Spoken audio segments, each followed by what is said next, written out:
This is for the nerds, this is for the brainiacs, this what we deserve. Go ahead and play it back, you ain't gonna touch me, you not gonna do nothing, you are not above me, I bet you wish you was me, I know it, I know.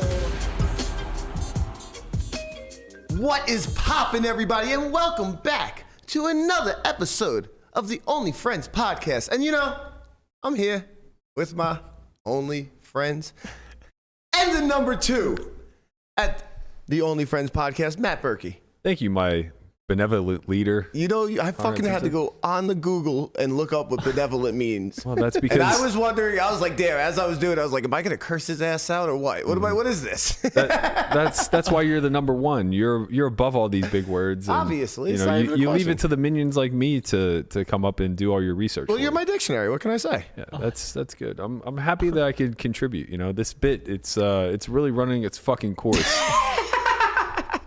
I got to tell you, the fact that Glance gave this any sort of steam is... You know, Glance is just the OG out there, man. You know, shout out to Glance, straight OG in the streets. Listen, man. I got a shout out for Glance. I got a real shout out for Glance right there. Actions have consequences. You take a towel picture once, that becomes you. You become the sidekick. That's who you are. There's a difference. You opted in on the towel pick. I didn't opt in on shit. Sometimes you don't get a choice. Tell that man. Sometimes you just don't get a choice. Sometimes someone calls you a tortoise, and you're just a tortoise for life. It's okay. I'm here for it. Who called you the tortoise first? Wow, who did? Berkey.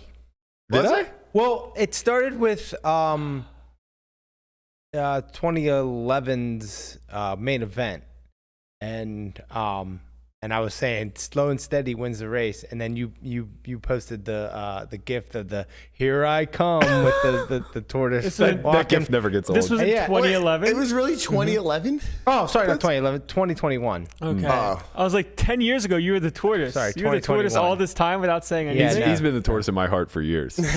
Yeah, but now he's the public tortoise. Right, yeah. People come up to you and say, holy shit, it's the tortoise. Yeah. How does it feel? Great. Describe being the tortoise in one word. Great. Great. Oh, Absolutely man. beautiful. All right. We have a action-packed show today, of course. Always. We got a little bit of Twitter convo to discuss after yesterday. Probably put that a little bit on the back end, but we got a lot to talk about. We have the high-stake duel.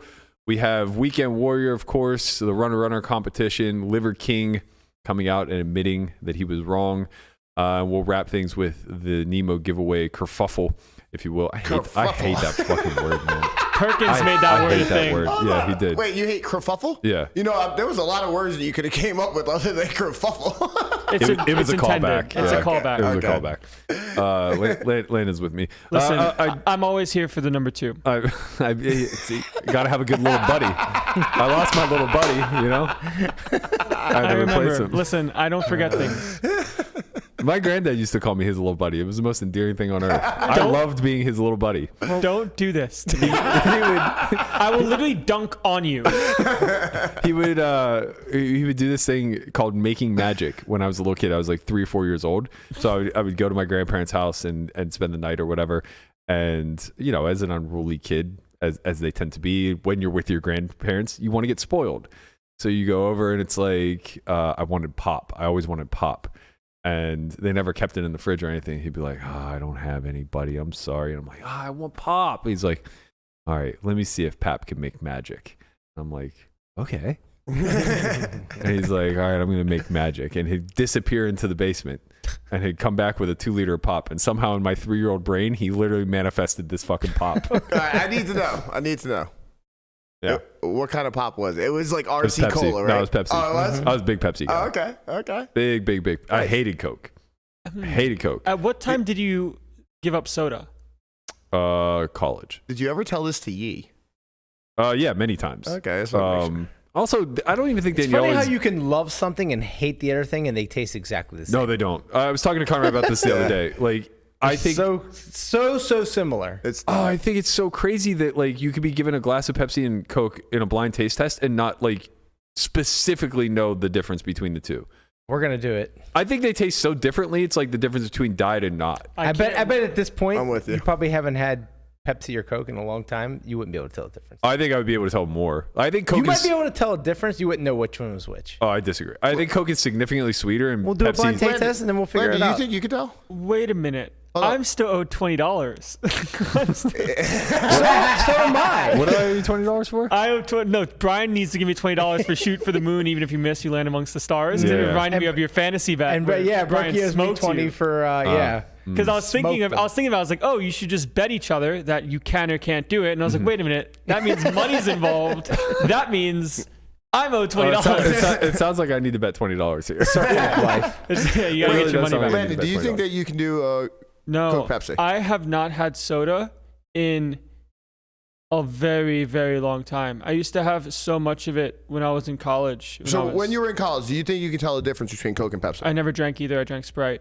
So there's a I think you few. can tell the difference between Sprite and Pepsi. There's a few. There's a few. Brian, yes. There's a few blind taste tests that I think I could actually nail. I think I could nail Coke, Pepsi, RC Cola, and I think I could nail Dasani, Aquafina, and other. Listen, this is the same. This is the same argument that people have. I know you wouldn't do this one, but I can tell the difference between Bud Light, Miller Lite, and Coors Light, and they always say they can, and then every single time they have a contest, they lose miserably. I would never fail be able to miserably. do water. I don't know Brian. the difference about. Water, I would never. They all be able to taste do. exactly the same, but everyone has their preference because that's what they like, because they're just loyal to their brand, because that's how these things work. The difference when it's in the exact same thing. No, it's not. That's the thing. Is that there's many different chemicals in these three different products. And the waters as well. Like Dasani and Aquafina add things to their water that regular water does not. Just bet him, Brian. Just say, you know what, Matt? You know what, Matt? You can do it. I don't know about the water thing. I'm talking specifically about Coke and Pepsi, I'm talking same about thing. the beer, and I'm talking about the. Right. I'm saying with the pop. beer, the recipes are likelier to be close, where the recipes for soda are going to be a little bit more unique. You know, Coca-Cola has cocaine in it.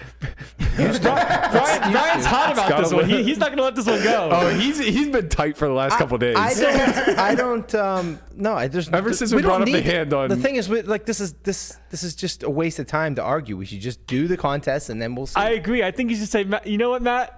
As our I'm number proposing two. it. I'm saying that there are two blind taste tests that I feel confident in. I think Yeah. I could do Coke, Pepsi, RC Cola, and I think I could do Aquafina, Dasani, and why are we throwing other water. RC Cola in there? I'm talking about Coke and Pepsi. RC I was Cola trying is to some make- random like. I was trying to make it harder. I'll happily just. I think RC that Cola makes it is li- easier. Yeah, RC Cola is literally just a throwaway. That shit Yeah, is wait, so why does it make it disgusting. easier? It's a default, just, like- it's It's a just a free roll. throwaway. Yeah. It is so Well, yeah, disgusting that it's just like. It's a non-factor. Right? Well, the reason I was saying that is because with the waters, you can get what's it called when you have a control? A control, I guess. But yeah, you can have like the base. You can have the baseline water. Although that does make it tougher. If you just give me Dasani and Aquafina, it's way easier to distinguish than if you throw like Aquapana in there, which has no And what if we notable threw taste. like Tahoe Springs in there? That's Like what I'm the saying. Like, Collagen water. yeah, that's what I'm saying. Like if you did Tahoe I said Springs, collagen. It's all right. what did you mean? Collagen. Wait. You said Collagen? collagen. You said collagen. I said collagen. Is that right? No. No. Collagen is like what you put in like your lips to make them bigger, right? Yeah. What's the brand name of the jug water? Collagen, right? No, it's Tahoe Springs.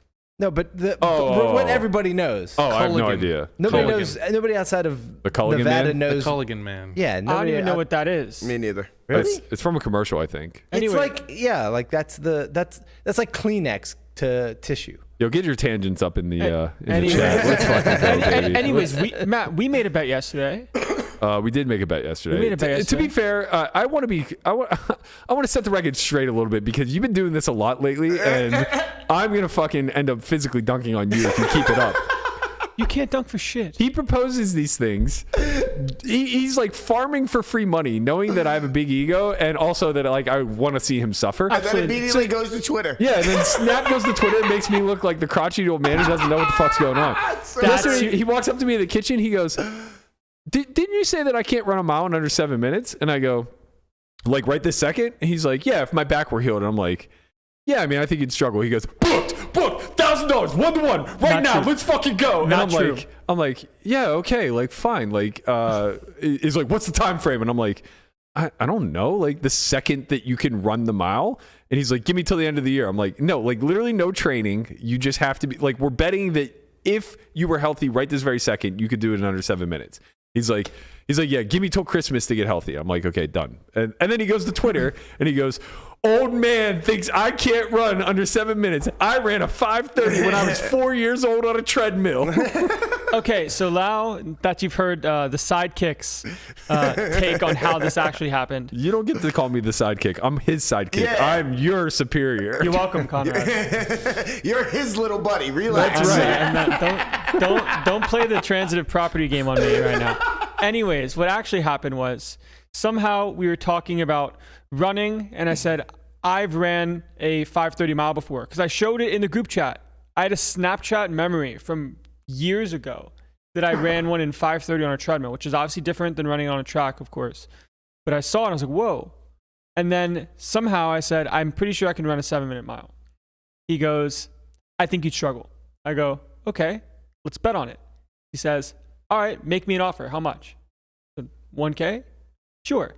As soon as my hip is healed and it's cleared, not in the sense of just going out and doing it to hurt myself again, right? But just making sure it's that he under keeps making eye contact with Lamana. Like, you believe me, right? I do believe Landon. To be fair, Right, that sounds way more of how this conversation Okay, so went. to be than fair, I was about to what cook Berkey pancakes. just said. I was about to cook pancakes. Why am I starting to become to be emotionally fair, charged? we are both taking it to the extremes, and neither of our stories are accurate. Right. It was definitely not that heated, and it was definitely not that calm. Correct. It was Bro, extremely civil. you were jumping through the kitchen for an hour going, you're fucked. You're fucked. Hold on, time out. wait a When minute, I wait a walked minute. out of my room, you were fucking, this idiot just bet me. Wait a minute. That was after the bet was made. That was not during the bet. I wish you. The thing is like we just don't understand what we project out to the world. Right, Like of course. in our heads, we're a lot more. We're a Yes. lot more composed. But he's sitting there going 1-to-1, 1-to-1. No. Yeah, You're gonna break the chair, Matt. $1,000. You're gonna break the chair. Bro, I don't care. Like, look, I said it in the tweet yesterday, and I meant it wholeheartedly. I think you're a favorite to do this bet. I'm not betting $1,000 that you're going to lose. I'm paying $700 in EV to watch your lungs burn up. Okay, I have a question. Yeah. How do I get some free Berkey money? Oh, You're seven, always- 7 minute mile, baby. Let's go. No, it's got to be It's the tortoise. 9-minute No, mile. no, no. 9 minute mile. Tortoise, you know, all you have to do is like talk shit about something, and like immediately you can snap, get any bet Nah, you it's are. true. No. You have to talk shit about something that you're on the cusp of not being able to do. Like, can he run a 7-minute mile? Of course. Can he run a 6-minute mile? Almost certainly not. Definitely not. So in order to run the 7-minute mile, he's going to be Right. in pain. So mine would be 8. No. Well, if I'm allowed to train, if I train like have a month after I run the 7-minute mile, No. I would make a bet with you that I could run a 6-minute No mile. shit. I would make a bet that I could run a 6-minute mile with a month to train. Wait, Like, didn't this is the fucking thing. Party run a 6-minute mile or something Yeah. like that? Yeah. Like wearing a fat suit the day after binge drinking. Like, I mean, he's a legend. like it's not that hard. Like I was running sub 6 in college for the entirety of my career. Like, and yeah, that was long removed and I'm older now. But the thing is with running distance, it's all about VO2 max. And if you're predisposed to already having a high VO2 max, which like someone like I am, and I'm sure that if you really ran a 5:30 on a treadmill, you probably are too. I have Norwegian blood. I know how to do these things. All it takes is training up that VO2 max. Somebody replied and said like, give me 3 months. I'm 57 and haven't ran in saw that, 12 yeah. years or whatever, but I think I could do it. It's like, bro, in 3 months, everybody in this fucking room could run a marathon. They wouldn't be happy about it. But they could do and it. the time wouldn't be that impressive, but we could all do it. Like, I think people think that distance training is something that takes like years and years to accumulate. Right. It's like, either you got it or you don't. Right. I think that people, when it comes to these bets, think that they're a lot more insidious in nature, where they're actually just good-hearted and sort of fun. Where the bet wasn't made It's out a of cheap cost to watch me. It's a cheap cost for me to watch you suffer, Yes. and it's a nice reward to make you do hard things. right. It's not this ego battle of I can do this, fuck you, no you can't, you're an idiot. Like that's not how these bets No, come but that's across. how your tweets come Yeah, I across. was about to say, it's not that until you tweet it. That's, Exactly. listen, that's Exactly. because I know how to play the social media game. Oh, That's how the yeah. game works. The tweet got like 3,000 votes. That's a lot of votes. That is a lot of votes. And it likes me at 65-35. So the crotchety old man is having a hard time. Listen, They like the young cat jammer. these are why I make these bets, because they are the eternal free roll. Like, Yeah, it's like true. I get pain on one hand if I lose, pain. It's like mutual pain, so it ends up like canceling out. Like we're both in a little bit of pain. But if I win, I did so coming from behind. So not only do I get the sweet, sweet taste of victory, but I also get that painful expression on your face while you're sucking air and throwing up in the corner. I can't wait till I'm ready to run another one. Oh, I honestly, I want you to win and I want you to puke. That would make my day. If you won and puked, I would consider this to be the best $1,000 I've ever spent. I'm not going to puke. I'm going to do my dynamic warm up. I'm going to get my glucose and caffeine 30 minutes before. We're set. You think this is an energy thing? It's a fucking mile, man, not a marathon. Your problem is sucking air. It's going to be sucking fucking air. This has to happen before Christmas? Okay, Yeah. so I have to be cleared in the sense of talk to the guy that talk to Rob who makes our program, and I say, hey, can I run a mile at full capacity? And he'll kind of be like, yeah. And if not, it's a wash, and no bet. No bet. But No bet. I'm gonna be fine. Like He's fine. I was jump roping. You could the run same it We're today. obviously going to film this whole thing and show it to Yes. everyone. Correct. Yeah, I'll definitely. You also do we can run wanna- it today and be fine. Do we want to set up like a place and a time, like when I'm able to? You do want an it? audience? Well, Jeff Platt wants you want to everyone be, to show up and Jeff wants cheer to you be on. Jeff wants to be a sideline reporter. I would love that. Henry wants to run it with me. Henry Okay. wants to be my pacemaker. Whoa. Nobody said anything. I'm going to have to talk to Henry. I got a couple hundo for him to Yeah, slow no down a pace. little bit. Nobody. You have to do this on your own. I can. So I can still have headphones, obviously. Yeah. And I can still have the time. I can know how much time I have. You don't just get to run it blind. We didn't really disclose this. I was of the impression you'd be running it blind. Okay. We can talk. Well, I don't like that. I've never in my life ran a mile with a pacer. See, okay, so in theory, right, if I wanted to be a shitty friend and say, no, I'm going to have my timer because we didn't say we can't, I'll say, you know what, I'll run it blind. I don't need a timer. Well, that's good because you're getting way the best of it. That's so you not should the sacrifice point. these things. I'm willfully doing so, Yeah. as I willfully took less time for the dunk bet. Yeah, that's right. How's that going? Once I'm healed, I think I'm going to be fine. I'm going to be great. You're the one that's going to have the problem. Oh, I that's just what you can't wait think, for the baby. bets to end so somebody can talk shit. That's Well, all. That's all. the I thing like is, That's all we really there will want, be a yeah. That's all we really non-stop. want. We're here for the aftermath. Yeah, well, none of your bets have came to a conclusion yet, so we just want to talk shit. There will And be more of them. That's all we want. I'm Right? There excited. are bets that have concluded, though. Which ones? Well, it's time. It's time. That's a segue. That's such a good segue. We Yeah, really got to stop fucking Guapo was like not this. ready for That's all that, you're gonna so, say I is mean, it's time. You You gotta set these up better, Connie. Really. Yeah.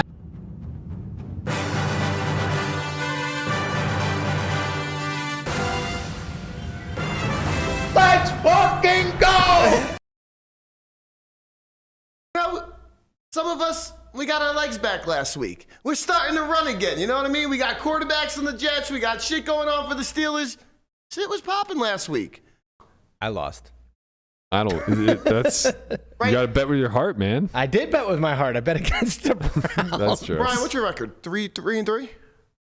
Something like, I don't know. You're supposed to keep track. I have it all, but All right. I'll show. But it's not on him. No, it's not on me right now because I left the graphic at my house. Conrad's gonna have a graphic with all of our all of our our records records. and everything for next week. I already have it. It's just at the house. It's so annoying. It's the second week in a row I forgot it. Okay. It sounds like it should just stay at the office. Well, it's on my computer. You have a computer in front of you. It's He's a complicated man, Brian. You know, you don't get to be number one by only having one computer. This is the hosting computer, obviously. Why would he have podcast things Yeah. on it? Duh. Why would he not My have his God. Google with synced with both of them? So God, he you has know the what? I spreadsheet. never printed it. So here's the thing. It's on. It's on Printed? not You're gonna not print it out and hold Not it up printed. in front of the camera? No, export. I never exported it. It's on Adobe. You know what? okay. This is on me. As his right-hand man and It's number true. two, I should be more diligent in making sure Exactly. that he gets Honestly, it first. it's crazy. I didn't get a text message this morning. Like, It's hey, amazing is there your a assistant graphic? is not doing his job. Yeah, it's Yeah. like fucking. Shit's crazy. You have anyway. to, as a number two, you have to make sure the number one is on point. This is why Exactly. you're number two. I So, understand. Berkey, let's Yeah. start off with you. Hey, you coming man. off a win with the Steelers last week? Big dub. You feel real good? Was never doubt. I passed on the 3 points or 2.5 points, whatever the fuck it was, and I just took them straight on the money line because, as I said, the Steelers are going to go 7-2 down the stretch. That's Tone what you Diggs at the Pat McAfee show agrees with me wholeheartedly. We're gonna. He came out with a bold prediction last week and said we're gonna win 1 or 2 playoff games. I'm not quite there yet. I don't know. Got to get into the playoffs to win playoff games. Yeah, it's gonna be a little tough at 9-7. I think to get in there, but I do think the Steelers still finish 9-7. Layup win this week against Atlanta. Layup, he says. I don't know what the spread is. I think we're One. We're -1. Okay, so we're road favorites. Yes. Okay, I'm obviously not going to lay the points. So I'll just take the money line, especially since we're not actually betting money here. Yeah, it's 1.5. So not actually betting Well, money. only you.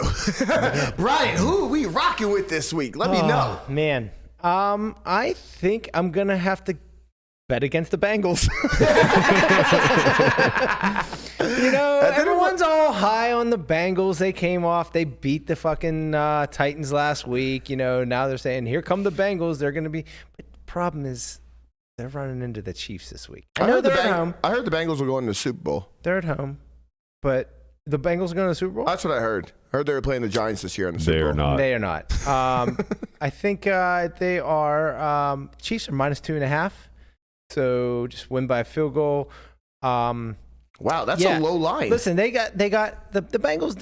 They're also banged up a little bit. Joe Mixon's still in the concussion protocol, so not sure if he's going to play or not. So he's going to Jamar play. Chase. They're supposed to get Jamar Chase back, but it's his first game back, and with the hip injury, so I don't know how effective he will be. Wow, man, maybe he would even struggle to run a mile. I'm not sure. I'm literally Jamar Chase. We will see. You're Jamar Chase.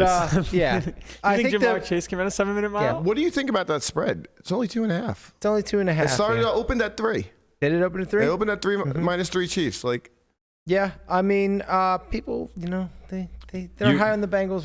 You're getting the Chiefs here right now at -2.5. No, yeah, Chiefs -2.5. Oh my God, what a steal! Right? What a fucking steal! Isn't that a great bet? Is this a trap game? What am I missing? From sports bettors, this looks like a trap game. Well, it is in Cincinnati. I don't give a shit. They just now got an indoor facility to practice on. These guys are fucking weak. Maybe that's their strength now. No, it's not. Landy, who you rocking with? I want to go last. Who's going to go last? Guapo! I'm going to go last. I am officially 2-4, but I've never been happier. I took Iran against U.S. and I said it was a win-win situation because obviously if Iran wins, then I win my bet. But the U.S. is advancing, so I'm going to do it again. I'm going to take Netherlands -106. Wow. Against the United States, and that game is tomorrow. You fucking hate America. Guapo on the anti-sweat. It's a win-win. Guapo is on the hard anti-sweat. I don't like that at all. I'm going with the upset this weekend. My boy Mike White is going into fucking Minnesota, and he is going to teach you how to fuck up some Vikings. They're getting 3 points, and I like them. The Jets are honestly, they look like the best team in the league, and they're going to continue to do so.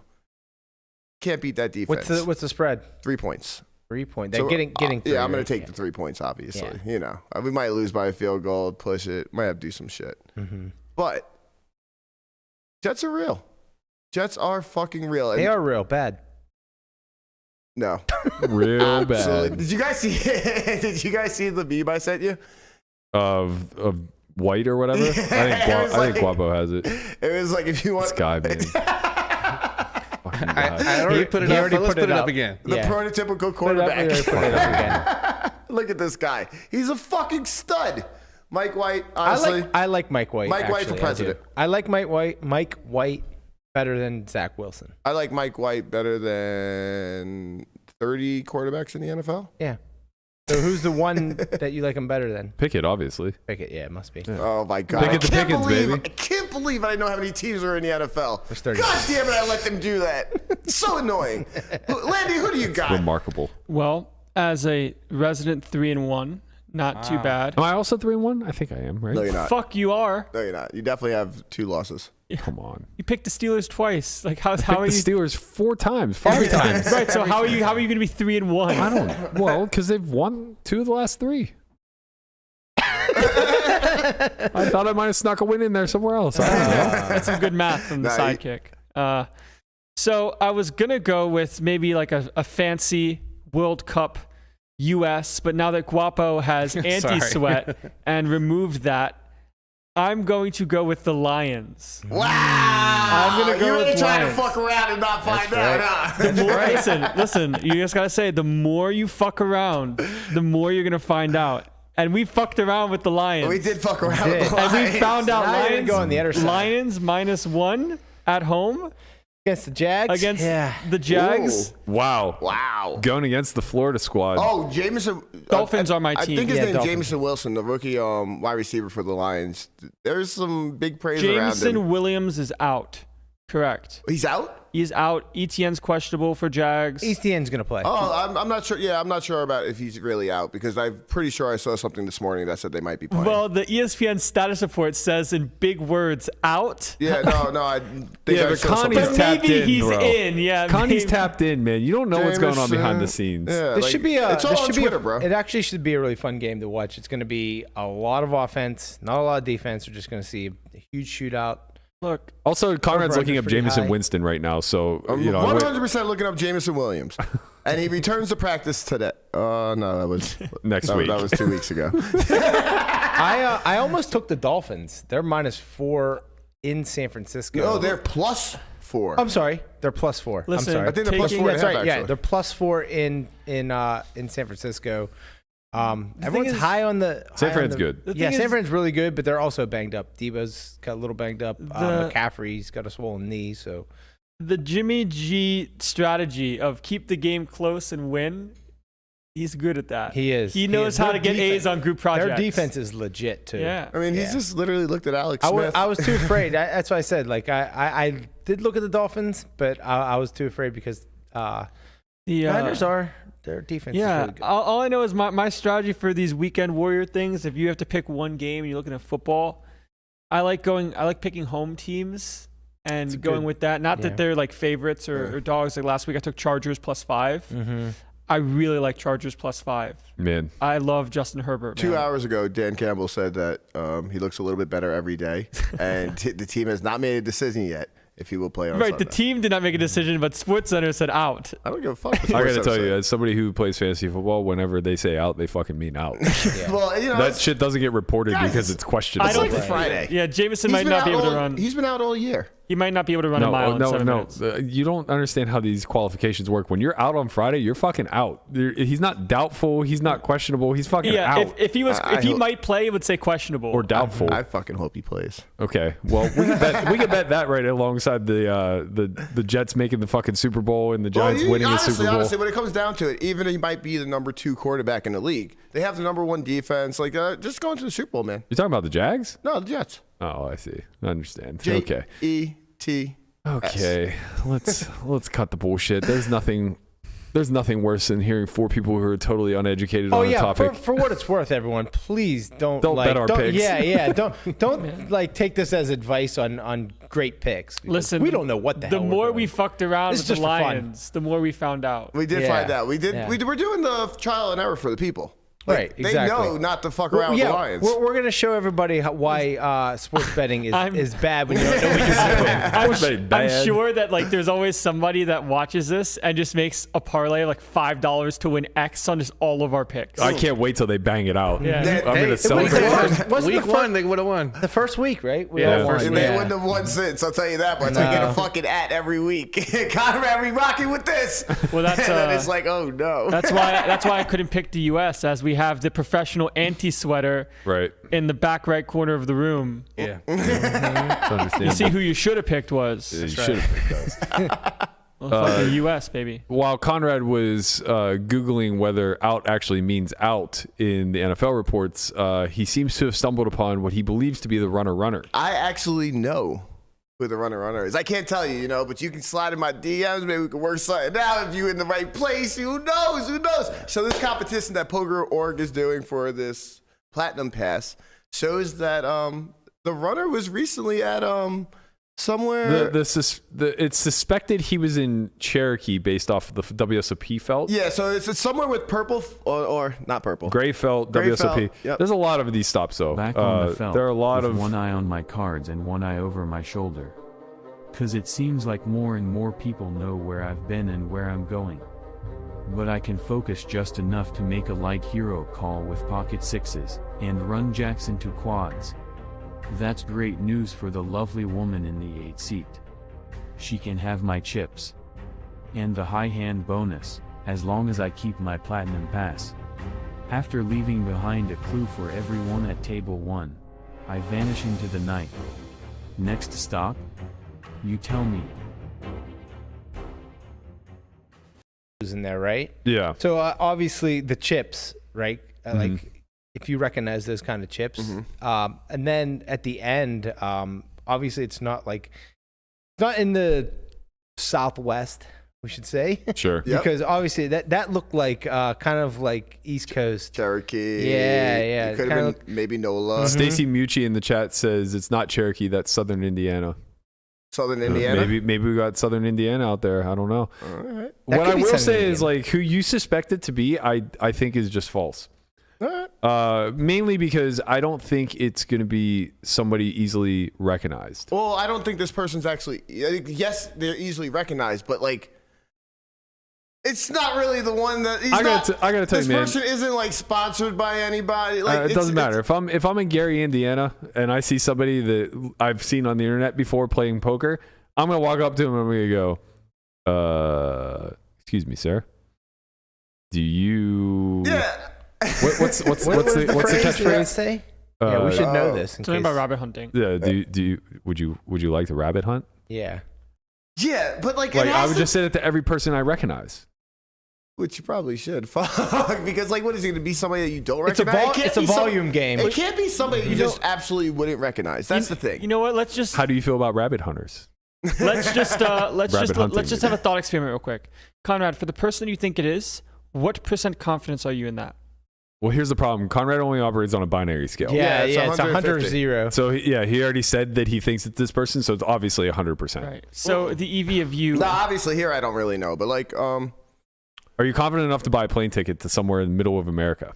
no, but I'll take my car somewhere because I got to follow this motherfucker. And, you know, that's I right. can't get no plane ticket. I got to get in the car. Conrad's about to become a bounty hunter, giving us updates across the nation as he's grinding 1-3 from shithole to shithole. Actually, Corey, what are you doing? I'm going to go pick you up.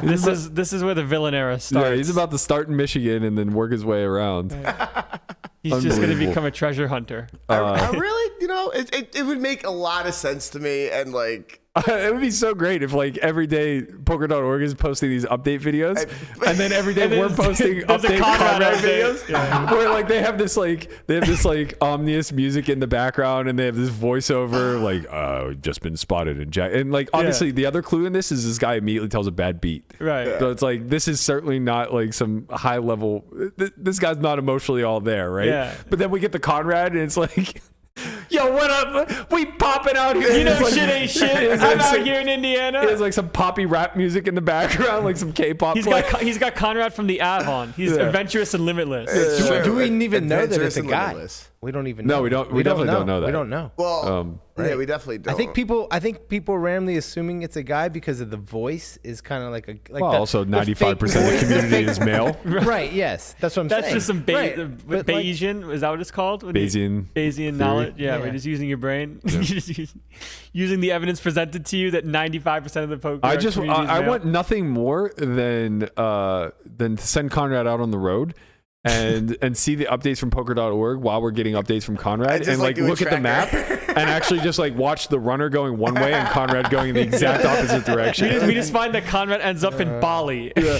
Then we can like create those like cartoon maps where like they're diverging away from one another, Yeah. and then you just see like, you know how on the map they do like the dotted trail. You just see like the dotted trail make a loop for Conrad and just hightail it the other way. The best part would be if somehow Conrad only had access to the runner videos and like not other forms of social media, so he doesn't know if he ever gets caught or found. Right. So Conrad finds the runner on his own time, Yeah, and we yeah. get the live updates of. It would who also the be fuck fun. is this guy? It would also be fun if we if we didn't let him drive his car, but instead gave him like 10 travel options to choose from that we all funded, but he can only use each one once. It's like the Amazing What Race. the fuck is this? like so he gets like he gets like to rent a car once. He gets to like take a flight once, take a train once, a bus once, an air balloon, boat, right? Like he has to like figure out a way to ration all of lime his scooter. yes. A bicycle for 30 minutes. He goes, imagine he ends up in like Denton, Texas, and has to get the Choctaw and only has the lime scooter left as availability. Sitting there cruising down the road 15 miles an hour. And then, dun, dun, dun, dun, dun, dun, dun, dun, dun, dun, Go around. No, hell no, don't go around. Slow down for a second so I can hold on. Yeah, there you go. He has to hitchhike Back to once. Future Here's style. a set of rollerblades. Yeah, we can do this. We create the amazing race, but it's just Conrad searching for something. The best part would be if the runner doesn't exist. Yeah. He's just all around America. The best part would be if it was actually Melissa, like everyone believes, and she's just been sitting in her fucking room for 6 months. Yeah, all of these were pre-taken videos. Yeah. Of, I'm in Choctaw. Oh, man. Are you? Okay. Incredible. This is great. You're on the hunt, Conrad. I'm leaving. You guys won't see me I'm next week. leaving. You guys won't see me next week. I'm All only right, here for guys. Hish's party tomorrow, and then I'm out. It looks That's like it. his He's gone. podcast obligations are gone. We're going to now move you up. No. I'm not giving. I give the promotions around here. You don't give promotions. You're the little guy, little buddy. Okay. Well, but you're gone. Look, there's Conrad gets Conrad and Corey right there. He gets to phone a friend. That's Conrad and Corey right there. Just we when I out. think you couldn't do anything dumber, you go and totally redeem yourself. Yes. Oh my Nice god. callback. Traded in for this hog. She gets 60 miles to a gal. Wait, what movie is that? Dumb Dumb and Dumber. I never watched it. What? Jesus Christ, man. I've never seen Incredible. it, but I knew that was the movie. You could just tell. Yeah, I mean, it's special. Want to give a quick update on the Liver King segment from yesterday. The man, the myth, the legend himself. He has finally come clean. He's admitted to steroid use. He put out a 6-minute video yesterday. Honestly, like 5.5 minutes of it is very, very cringe. But the first minute that we captured is actually pretty reasonable. So we're gonna go and roll that. Primals, I'm making this video to apologize. Because I fucked up. Because I'm embarrassed and ashamed. Because I lied. And I misled a lot of people. I've stated that this is a complicated as fuck topic, at least to me it is, because before social media, I was rich and anonymous. And after social media, I'm still rich, but no longer anonymous. And I never expected this kind of exposure in the public eye. It's been tricky as fuck to navigate. Well, clearly I did it wrong. And I'm here now to set the record straight. Yes, I've done steroids. And yes, I am on steroids, monitored and managed by a trained hormone clinician. Liver King, the public figure, was an experiment to spread the message, to bring Hi, man. Yes, I was rich before social media. Yes, I'm still rich after social media. Well, he's trying to sell this bullshit that the Liver King persona did next to nothing to amplify his brands. Yeah, which is obviously an utter lie, and was exposed in those emails as well. But the the poor acting of like the yes, I've done so. Like, come on, man. Like, you had a chance to just be authentic here and just say, like, look, guys, you know, You got me. social media is a game. I was playing the game. Look at me. I'm fucking yoked. Of course I'm on steroids. What'd you expect? Do you think it was from a liver pill? Like, Christ. I mean, We yes. can't do that because that's his I know brand. he can't go that far, but Sorry. like, he could have actually done a genuine message instead of Yeah. like whatever this scripted bullshit is. His genuine message be like demeaning everybody, like calling everybody stupid for thinking that he was natural. No. That's not true. But you know, he goes on in the video to kind of talk about how his, and honestly, like, he could have done this in a genuine way and it would have resonated. But he went on in the video to talk about like how 4,000 people lose their life every day to suicide, and I think he said 20,000 people attempt it every day, something along those lines. Kind of belabors the point that, you know, people are hurting, people are suffering, and a lot of it is due to lifestyle choices. And his mission was to help show a path and demonstrate a better lifestyle to those that could potentially be impacted for the positive. Seems like a non sequitur. I mean, it's like, it's fine. It's an okay thing, but it's just like you can do it in a genuine way rather than this. Yes, I lied. It was honestly, it felt like the Bill Clinton, Monica Lewinsky, like when he came out and first was like, I did not have sexual relations with that woman, and then a week later, he's like, you got me. It's like I know there's no real graceful way of getting caught in a lie, but like honestly, just like coming clean seems to be the best way. And this was super contrived and came off as like quite disingenuous to me. Yeah, but did we really expect anything else? No, I mean our expectations are low, but that doesn't mean they need to stay there. Nah, that's true. The conspiracy is he's playing 4D chess right now, and he exposed himself. It was going to come out at some point. Right. So now all this is going on. He says that he's made a mistake. And if that were true, I would have expected a much, much better response. Like, do a heel turn. Turn this into WWE somehow. Like, there's a way.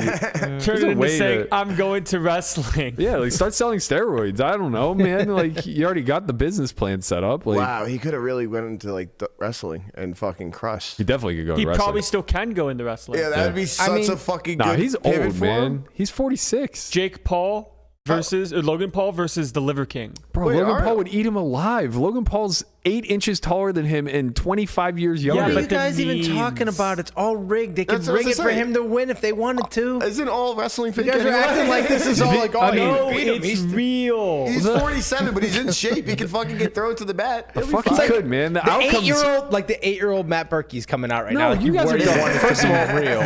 First of all, Logan Paul's a boxer, so I assumed he was talking about a boxing match. But second of all, Jake Paul's the boxer. Whatever. Either Logan way. Paul is the wrestler. But either way, like, yeah, wrestling's rigged in the outcomes, but like the actual fucking physicality of it is real. Yeah, he's old. Yeah, so Logan Paul actually tore his ACL. Yeah, of course. He jumped from the top onto a table. Obviously, legend. He's very good at it. He is. He actually is like remarkably good. Unreal at wrestling. He's quite the showman. He's unreal. He's unlimited in his wrestling ability. He's very natural. Right. We forgot this part, but as we're talking about heel turns, this is probably a good time to bring it up. The high stakes duel is next week, and J Koon has a message for Phil Hellmuth and the fans. Hey guys, so next week, Phil Hellmuth and I will be playing an 800K sit and go. Yes, real money, completely insane. High stakes duel on Poker Go. I want to say thanks to Poker Go for letting me hop on and take the seat. I know there were a couple other people in line and they picked me, and I know the fans may really want the drama, and I'm sure Phil will provide plenty of that for everyone, and I look forward to being the guy that he berates, and I hope my play can be somewhat entertaining as well. So also props to Phil Hellmuth, guys. You know, I know part of the rules of the show where he had to rematch one time to walk away, or one more time to walk away, but I doubt anybody was going to throw the guy in jail for not showing up. And the fact that he's putting up $800,000 to play me in a heads-up sit-and-go is incredible, and shows that the guy's got battle in him, and he's been crushing since I was in diapers. So nothing but love for Phil, and we'll see you guys next week. Dude, his jawline is ridiculous. He's yoked. He's yoked. That's what you took away from that video. Yes. His jawline is ridiculous. Very prominent. Jason's so classy. Like, he's such a class act, and it's like such a good message. Honestly, before I go on my tangent, which I will, I actually agree with him. Like the idea that, you know, Hellmuth has been winning since we were in diapers, like that part's largely true. Very true. And you know, having watched these high stake duel matches, like I think that in a lot of situations, his competition made it such that Phil was a favorite in these matches. So I don't even think it's like that shocking that his record is as good as it is in high stakes duel, in spite of the fact that I think this guy fucking stinks. He's gonna get mopped, man. Like, I know it's heads up, sit and go. I know that there's a lot of variance. I know that anything can happen. I know Jason's only supposed to win like 60% of the time at most. But my God, it's going to be a bloodbath. Like, barring some sort of crazy cooler or some ridiculous setup hand where Jason just can't get away, he is going to put on a fucking clinic. This guy's a world-class heads-up player. World-class. Plays the likes of Ivy. Plays the likes of the best in the world. Does well. Hellmuth is in Silicon Valley, stroking off to fucking another $1 billion deal that he has a 0.10% free roll in. Like, this guy is going to get mopped. I'm so sure of it. I can't wait to watch the bloodbath. What do you think the odds are? Give me a line. I mean, true odds are like 3-2. Like Koon minus 160? Yeah, I think that's about what that works out to. But Ooh, I'll take some Hellmuth. You fucking got it, buddy. You fucking got it. Come on. You spoke up way too soon. I was Listen, going to give a way better price.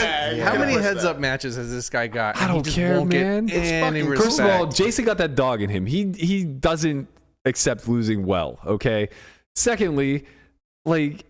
You gotta have that dog in you. Look, man, no one, and I promise you this, nobody puts in the prep work that this kid does. Oh, I don't doubt that. Helmuth isn't doing He shit. doesn't have the white magic. He man. doesn't have the magic. He's laying on his bag right now, counting his fucking dollars. Look, and he's Matt. not 800,000 lighter. Look, Matt, your pop created magic. Why can't My pap, okay? Your pap created magic. Why can't Phil Hellmuth create magic? Because it was all Amen. farce. I found where he stashed the pop by the time I was 6. I didn't need his fucking magic anymore. I just walked down there and got a 2-liter. Did your pap apologize for you for the false magic? No, you know what? It was endearing, and I appreciated the attempt. But here we are, living in a world of reality where I know what the fuck happened. Wake up to reality. You know what he couldn't do? Make magic when we didn't have any goddamn pop hidden downstairs. Sometimes it just came up empty. Why, Landon? He was a wizard. So if Hellmuth does win, you're gonna. Is there a world where where he wins? You're like, absolutely not. He actually surprised me and played pretty well. Yeah, he ran good, but he played better than I thought he did, and he deserved to win. You know what I see every single... That world doesn't exist? You know what I see every time that world presents itself is me saying to myself, wow, I'm shocked that his opponent played as bad as he did. And I don't think that... Man. I don't think that could ever be the case with Jason. I think he's too prepared. I think he's too good at this game. So, like, if Hellmuth wins, I think it's just that 40% chance coming through. And the distribution falling against Jason. I'm gonna be the devil. I'm gonna be the devil's advocate. Mm-hmm. I'm gonna be the devil. What if they play 3 times and Hellmuth wins every time? Honestly, I'll actually, that's the scenario. If Hellmuth allows him to challenge 2 more times, fucking respect, man. If he's willing to throw his hat in the arena for 7 figures versus J Koon 3 times. So the way the rules work right now, if Hellmuth wins, he's now done. he can He's walk. done. He can walk, right? Yeah. According to the rules. Yeah. Right. But he has to play 1 more time. So that's why he's playing. Correct. Right. There is no shot. So if Well, the Phil next one- Hellmuth plays 3 times Yeah. versus Jason and beats him Yes. 3 straight I will times. crown this man. I will crown him. Wow. I will crown this man king of the fucking poker universe. He will be the ultimate god. But he won't, because he is who I think he is. So you hear that, Hellmuth? If you want Conrad's number 2's respect, all you do is be Koon 3 times. All you got to do is win roughly, what is it, 800K, 1.6, 3.2. So win like 5.5 million in heads-up matches. You'll be then rich. Conrad's sidekick will give you the props. He doesn't even need to win all 3. If he wins 2 of 3 versus Jason, like that in and of That's itself, like just honestly, he can lose all 3. But if he plays him 3 times, that enough will garner my respect to like say this guy is willing to get it done. Respect to that man. Yeah, I mean, respect him honestly for even showing for this one, but I think he's kind of backed into a corner where he has to. Yeah, I mean, we'll kind of see how it plays out. It's scary for Jason. You play an 800K heads-up match and don't know if you're going to get a rematch. Right, because if Koon wins, Hellmuth cannot play. Oh, winning is not scary. Yeah, 'cause he Losing wins is the scary. money. No, of course. I was playing the side product of Hellmuth has Hellmuth. Phil Hellmuth has the option to re-challenge or not play if Koon wins. Correct. And then it would be a 1.6 heads-up match versus whoever would like to play J Koon for 1.6 million. Yes. Wow. Yeah. That might be empty for a very long time. I don't think so. You think somebody's gonna want to play Koon for 1.6 Um, and then 3.2? well, I don't know about. And then 6.4. Where does it end? No, 3.2 would be the end for him, right? no. Well, maybe I don't know if it's 2 or 3 matches. I don't think if you win 3 matches, you don't have to step down. No, you just right? get the option. Yeah, He would never set that's down. what I'm saying. He's king of that fucking hill, man. That is kind of boss that like he comes in so high up already on the price point that like he could actually just like win a couple matches and get the price entries so steep that he just gets to be the king of the world. He just gets to end this whole fucking broadcast. Yeah. Does he get the respect of Conrad's number 2? Yeah. So, well, that's the difference is that no amount of matches could be won where Hellmuth would set the bar so high that no one would play him. I think they like he could work his way up to 5 million and like people would just still be getting in line. Right, like for certain people, like if Koon came in at floor, it's almost like I don't really know if I want to do this unless you're doing it for kind of just like from like a recreational standpoint that wants to play Koon for a lot. Yeah. With Phil, it's just like, okay, here comes the people seeing the Phil Hellmuth stinks free money line and lining up. They watch the podcast. They know he stinks. Yeah. Yeah. Conrad's number 2 just has some choice words. The most elite poker players in the world are just in the chat spamming the stinks emoji right now. Just stinks in the chat, baby. Stinks in the chat. Get your stinks up in the chat, baby. Let's go. When we watched that preview video, I knew it was Koon, so I knew it wasn't going to be, he wasn't getting no rah-rah out of him. Mm-hmm. But I really wanted a little bit of rah-rah out of him. A little bit, just like a... Well, I mean, to be fair, I talk a lot of shit here, but if I were playing him for 800K, I think I would have to be a lot more humble just because it's not cash. Like, if it were cash, Koon could be like an 80 or 90% favorite, right? Yeah. But like, it's an MTT with a one-and-done format where it's escalating blinds. It's just like, you kind of just have to deal with the fact that you lose a lot. Yeah. What do we got going on here, Guap? I think we have a dead we got a camera issue. Yeah. No, My man's on it here. I think that you have to go so hard in a promo if you're going to play Phil for 800K. You said you put up your house. You said you put up your life. You can't just not do that. No, you do all that before the promo, and then you walk it all back and say like, look, guys, I lose some of the time here, and No, I don't want to fucking eat it. you have to fall on your fucking sword. Yeah. All right. I guess I would. The good thing is we'll never know, will we? You got denied. You got denied for your shot. I did. Well, rightfully so. He's a much more worthy competitor. I think I'm like 55% versus Hellmuth. I think he's like 60 plus. Well, I think they went about this a little wrong. Like, they should have let Phil eat you up first. Oh, yeah. Man, They should have definitely let Phil eat you up He will first quit, and man. then have somebody else. He's not going to play Jason for 1.6. Isn't that very interesting where we have these confidence intervals as to where we think we are, but at max you think you're a 5% favorite? Yeah. In theory, Yeah. That's kind of crazy That's tough. when you think about it. It is pretty tough. Edges are hard to come by, man. Poker is hard. Yeah. Poker is very, very hard. All right, let's get to the main topic. Into the shits. We buried the lead. I think we buried it deep enough where nobody's watching anymore. Some shit went down. So for anybody who's not been living under a rock for the last 6 weeks, you've probably seen hundreds of thousands of dollars worth of seats getting just strewn about throughout the Twitter sphere and other social media platforms. WPT Global gave away somewhere in the neighborhood of like 40 seats worth of overlay. Well, no, they gave away 40 seats, and then there was like $500,000 in overlay. No, they gave away way more than 40. WPT Global? Yeah, it was 6 weeks where they were giving away 14 seats a week. So I think 84. It was yeah. That's so it was, 84. but it was 40 seats of overlay. Oh, okay. So they overlaid like roughly 50% of the seats that they gave away. Literally free money. Which is like 500K. Yeah. Yeah.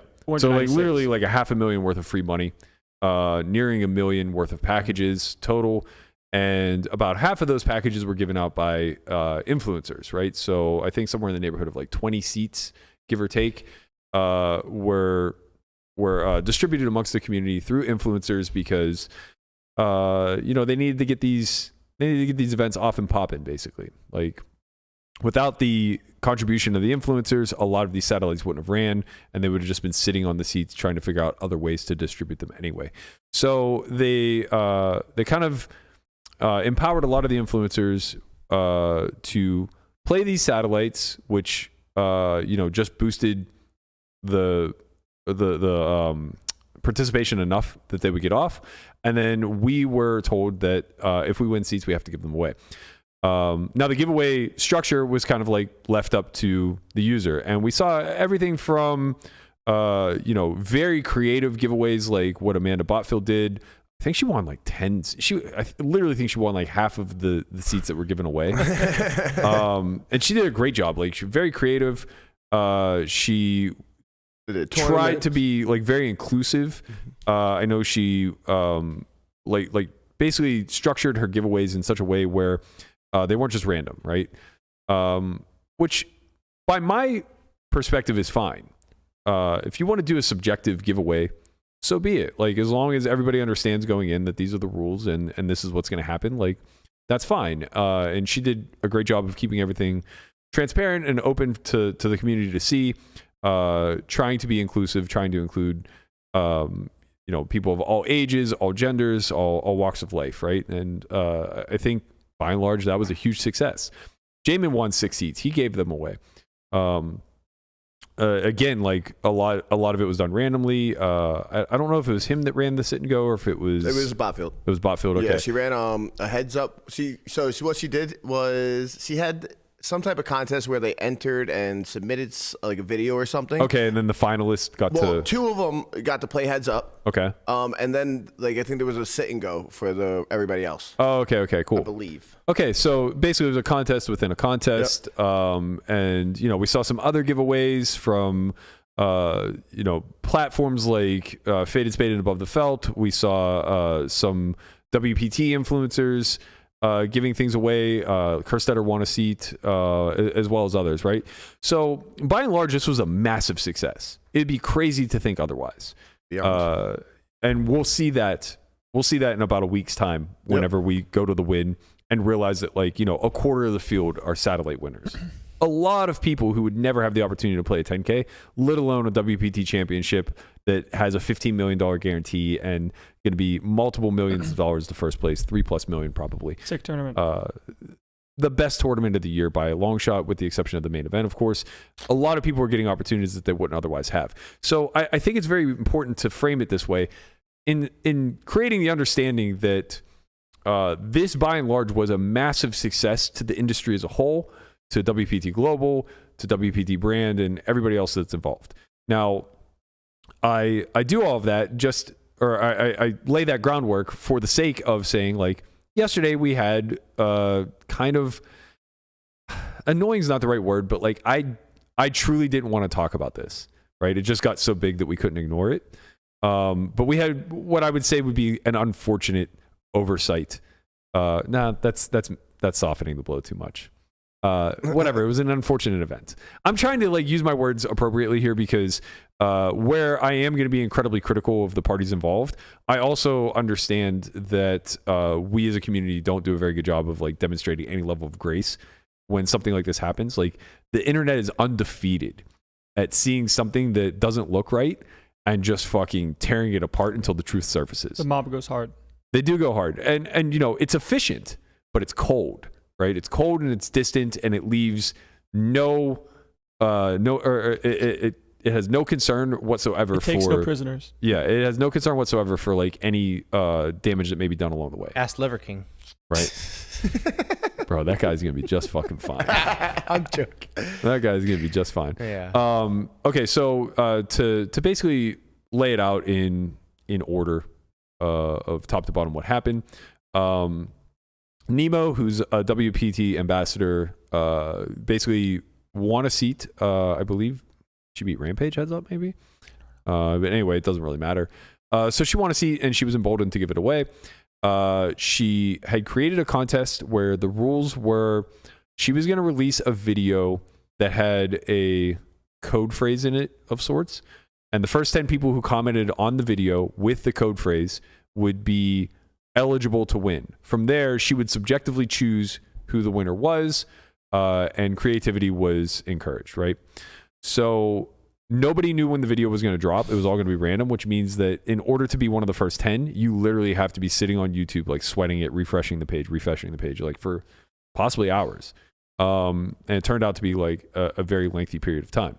Now, it just so happens, and and maybe it's coincidental, but I find that hard to believe. Just so happens that her boyfriend, Thallo, is one of the 10 entries. Now, I'm framing it that way because I want everybody to understand how fucking hard it was to be one of the 10 entries, right? You have to watch the video, get the code phrase, and comment first in a time frame that probably spans at most minutes, right? Now, to be fair, he gamed the system a little bit, and since there were no rules against it, I actually don't really fault him that much for this, but it is one of those things that like I personally wouldn't have even thought of because it's not in the spirit of the competition, right? And what I mean by that is the second the video dropped, he commented. He just left a comment. And then he went back and edited the comment after the fact to include all of the stipulations to meet the rules, right? So there was no rule against this. It's actually just pretty sharp, but it's something that like personally I wouldn't have even thought of because that clearly isn't the spirit of the bet, right? You get the jump on everybody who takes the time to watch the video and find the code phrase. But again, whatever, it's 12K on the line. You're outwitting somebody, and this isn't like speculation. He confirmed this, right? And we see it right here in the tweet, where he's just basically saying like, clearly that was the strategy. I just did what was most incentivized, and I can't imagine why I'm being scorned for it, right? I skipped over this part, but and it's probably too late to even bring up now, but it's too funny not to. Will Jaffe Dankness goes, Is this the chick who called me Jerry Jaffe? How was that space last night? Because I didn't hear it. It was off the fucking hinges. I woke up and I saw that. I was like, I went to fucking Twitter. I tried to listen to it, and it wouldn't. There was no recording. I was so upset. I get in there, and Deeb is just like rambling on as he does, and Jaffe just like snap boots him mid sentence. And goes, oh, sorry, something's wrong with your mic. And then he just loses it. Like other people were trying to talk, and he's just laughing for like 3 minutes. He's like, I'm sorry, I need a minute to compose myself. That's the funniest thing I've ever done. And then he just played Mary Fuck Kill for like the next hour. Awesome. Which was actually pretty great. But okay, so jokes aside, we get a little bit further into this. And a lot of people took issue with this, obviously, right? So most people didn't realize that Thallo was Nemo's boyfriend, and understandably so. If you look at the message that she put out whenever she won or decided to pick the winner, she said something to the effect of, thank you to everybody who participated. Decided to give it to my poker coach, Thallo. I'm not sure what she means by qualified in fourth. I guess he was the fourth comment on her page. And she said something to the effect of like, anybody who watches me knows that he's helped carry my poker to where it is over the last 12 months. Wouldn't have had this opportunity without him, yada, yada, yada. And, all of that can very much be true. And I'm sure that it is.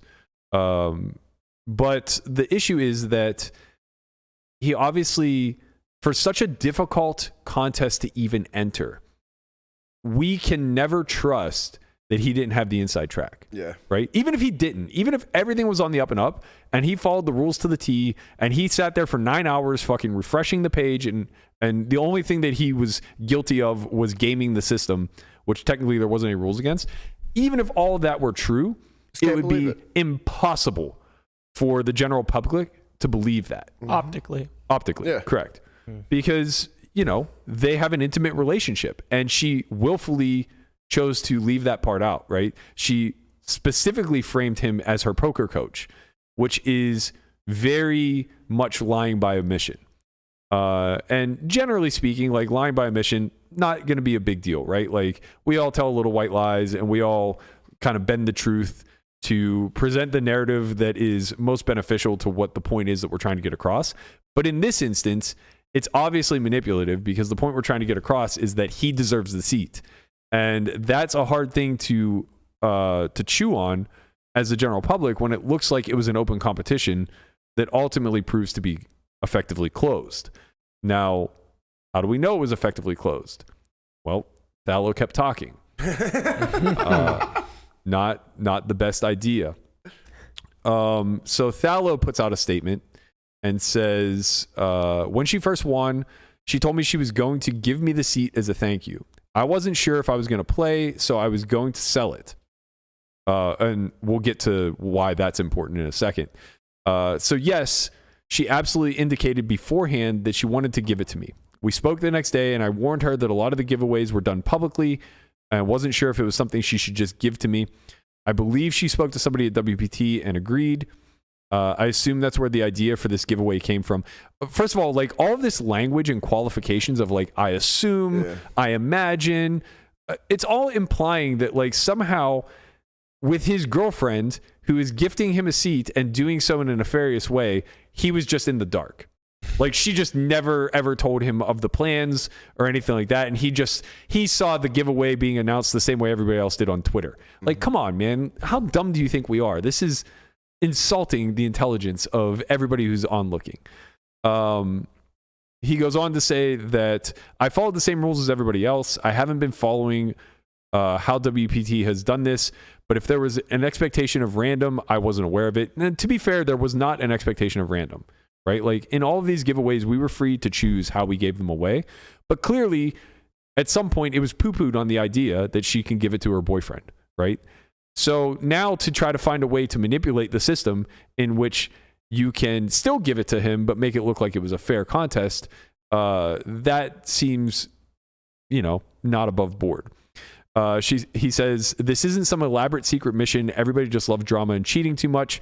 She was just under the impression that she could give the seat away and choose to give it to me when I qualified. If anything, she probably thought of the YouTube video as a contractual obligation after talking to WPT, but you have to ask her yourself. If this is truly heinous and expectations is that the seat could be randomized, then I'll give it back and WPT can do that. Okay, so a couple things to clarify from there. The reason why he was saying I hadn't decided if I was going to play yet or sell it is because Deeb was given, I assume, a screenshot of the Run It Once server, I believe. And Thallo, days before the contest was even announced, was trying to sell his seat. And when questioned how he had a seat to sell, he basically said that he had already won one and was about to have another one. So he was implying that not only did he already have a seat, but that he had a second seat and that he needed to sell it at a discount. He was selling it for under the 10-4 buy-in, right? So like, some cents on the dollar, which implies that he knows that he's getting the seat from Nemo. And, that comes back to why I guess he's saying that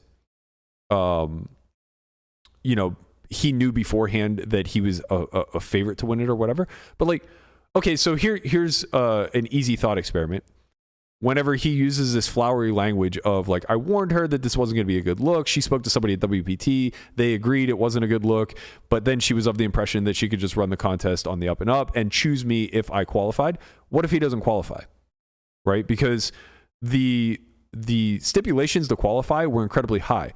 So say he had sold the seat for 95 cents on the dollar, picked up $9,700, and then doesn't qualify for the contest. What happens now? Right? In order to sell $12,000 worth of something or $10,000 worth of something, you have to be pretty fucking confident that you own that something, right? Like that was 5 days ago too. Yeah. Many moons before this contest was actually ran. So I'm not buying this saving of face of saying that like, oh man, she acted on her own volition and I just happened to be the beneficiary. I kind of put a statement out and I think people misinterpreted it as me letting Nemo off the hook and saying she wasn't guilty of anything. But what I was actually saying is, so I said it's really unfair that she's taking all the heat here where it's pretty clear based off of his statement that he understood the ramifications and optics. This will get spun as the poker community being toxic and outing anybody who is not a part of these inner walls. But the truth is that he willfully threw his girl to the wolves. And what I meant by that is that, yes, Nemo is absolutely guilty of running a rigged contest. That's clear to anybody, everybody actually, right? And it's also clear by the fact that she had to take the seat back and now redistribute it randomly. So she is absolutely guilty of that. Nobody's absolving her from that in any way, shape, or form.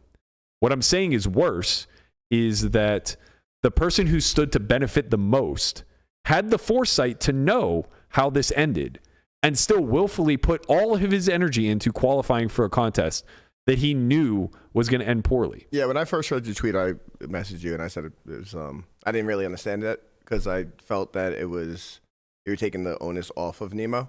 And until I realized that you're just trying to open up the eyes of the other side of this. I'm just trying to share the blame here. Yeah. Yes, I am admittedly putting more blame on Thallo than Nemo here, but I think that that's justified for two reasons. One, she didn't stand to gain anything. She wanted to do something thoughtful for her boyfriend that could help him. And yeah, we can crucify her for that because there is some selfishness in it, of course, right? But not monetarily speaking. She didn't gain any EV out of this. If anything, she lost a bunch, right? And that's not to say that she's a martyr in all of this. Of course she's not. She had all the information and still chose to do what she chose to do. So she's certainly guilty of it. But there's filters that this runs through, right? She tells her boyfriend of the plan to get him the seat, and he says, I don't know, like this is going to look pretty bad. And she's like, well, I think we can spin it a certain way.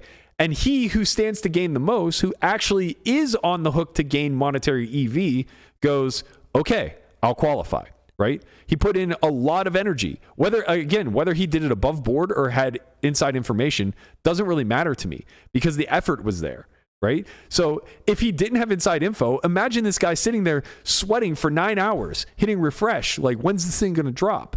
And then sweating whether or not he's going to be one of the final 10, knowing that he's already put offers out to sell the seat, right?